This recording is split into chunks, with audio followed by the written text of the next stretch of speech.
Hi everyone. Welcome back to my channel. Today we're diving into a legendary Gothic horror masterpiece, Dracula by Bram Stoker. This novel is filled with supernatural dread, Victorian anxieties, and a villain so iconic he's shaped our cultural imagination for over a century.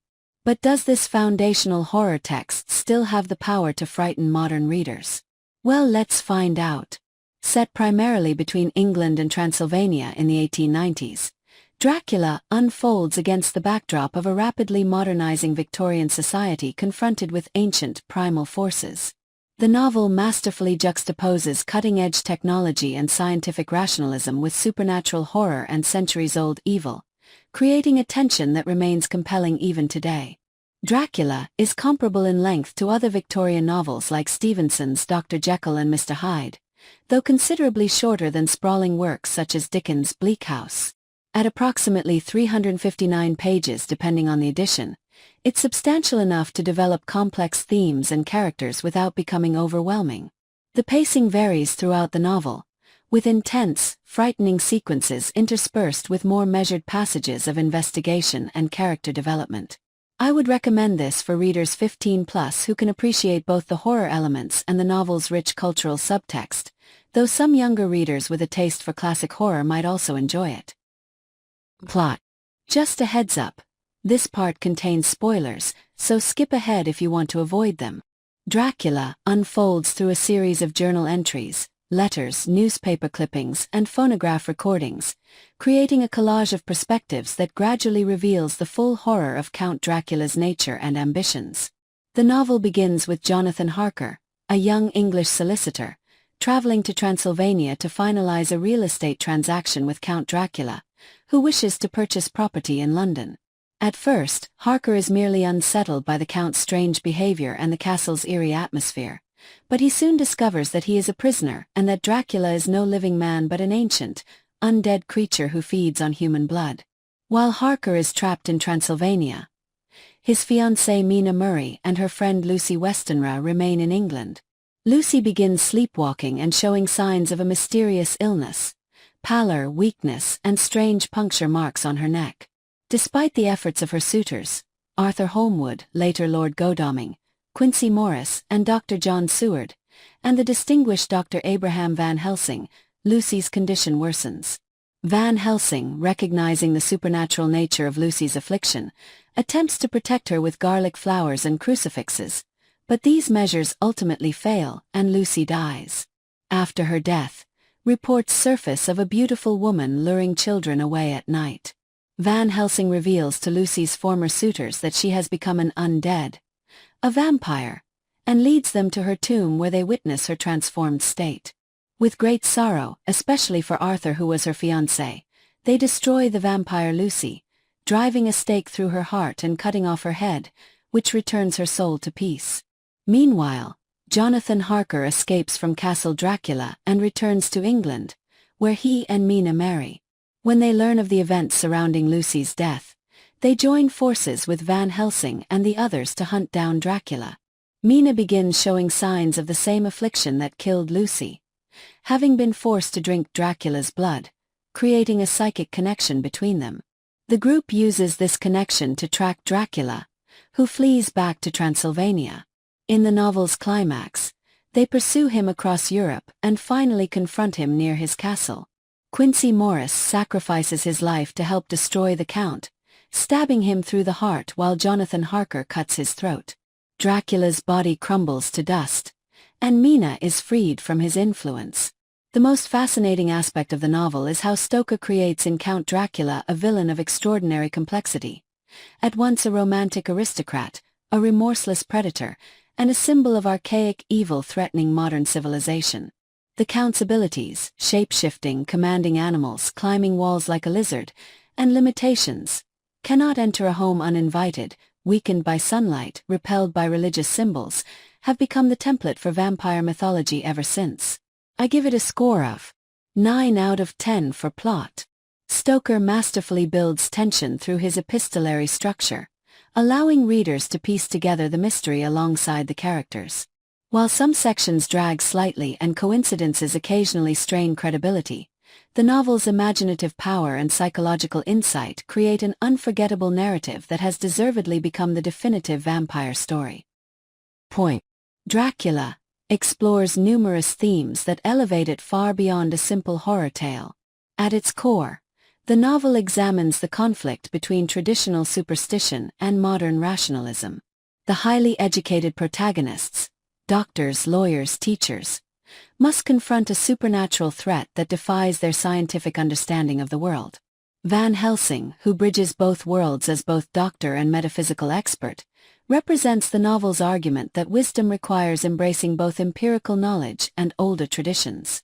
The novel also serves as a profound exploration of Victorian anxieties about sexuality and gender. Dracula's female victims transform from proper Victorian ladies into sexually aggressive creatures with voluptuous lips and an insatiable hunger, reflecting contemporary fears about female sexuality. Meanwhile, the Crew of Light, as the male vampire hunters are sometimes called, represents Victorian masculine ideals, brave, rational, and protective of pure womanhood. Xenophobia and fears of reverse colonization permeate the text. Dracula, the foreign other from Eastern Europe, invades England with the intent to create more of his kind, threatening to transform proper English citizens into monsters like himself. This reflects Britain's anxieties about immigration and cultural contamination during a period when its empire was beginning to decline. Blood serves as a complex symbol throughout the novel, representing life, sexuality, contamination, and kinship. Blood transfusions, a relatively new medical procedure at the time, become both life-saving medical interventions and symbolic acts of intimacy, while Dracula's bloodletting and blood drinking represent a perversion of both communion and sexual intercourse.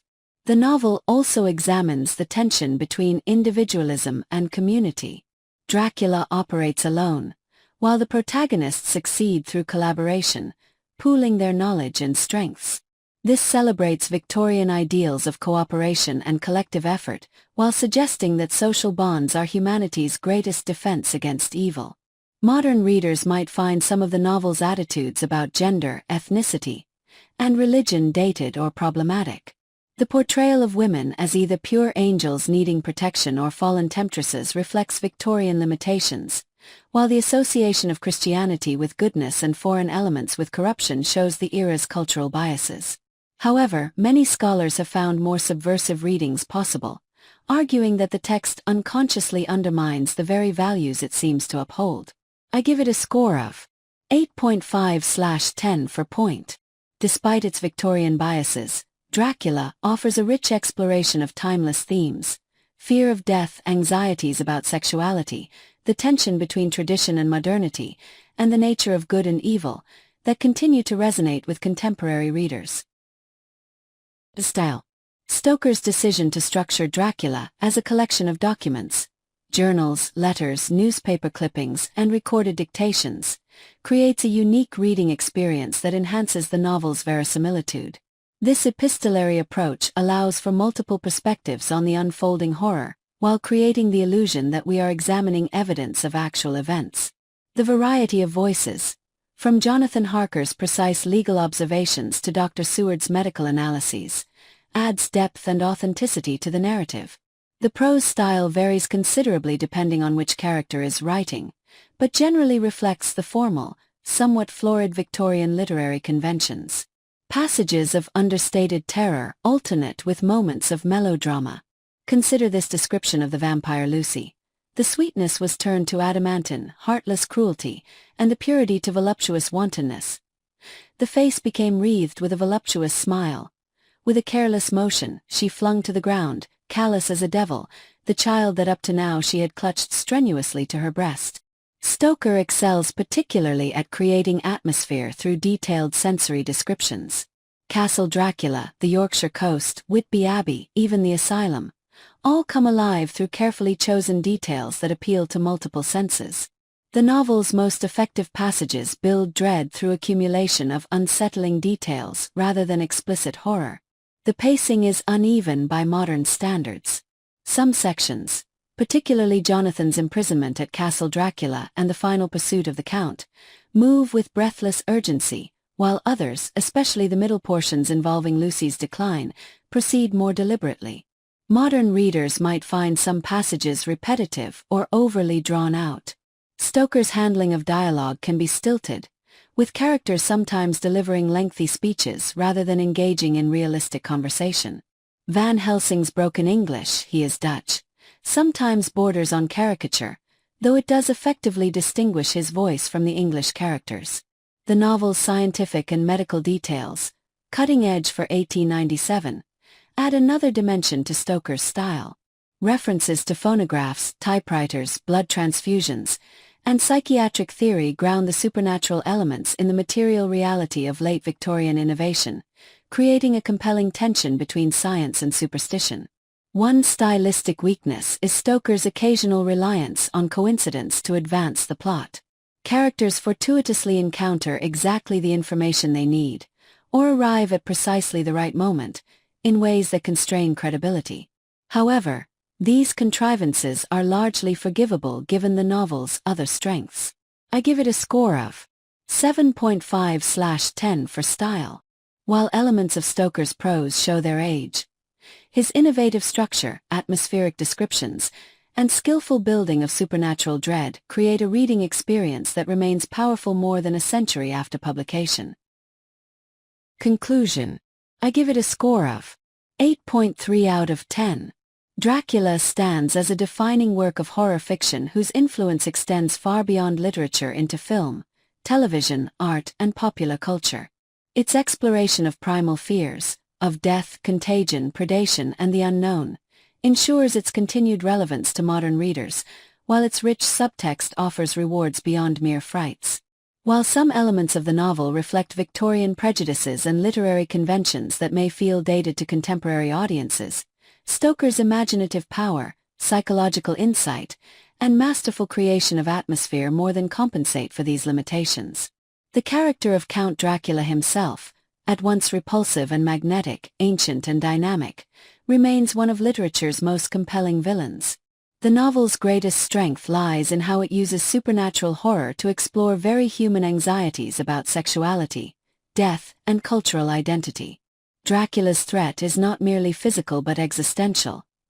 He does not simply kill his victims but transforms them, corrupting their very essence. This metaphorical richness elevates Dracula above simple horror into something more profound.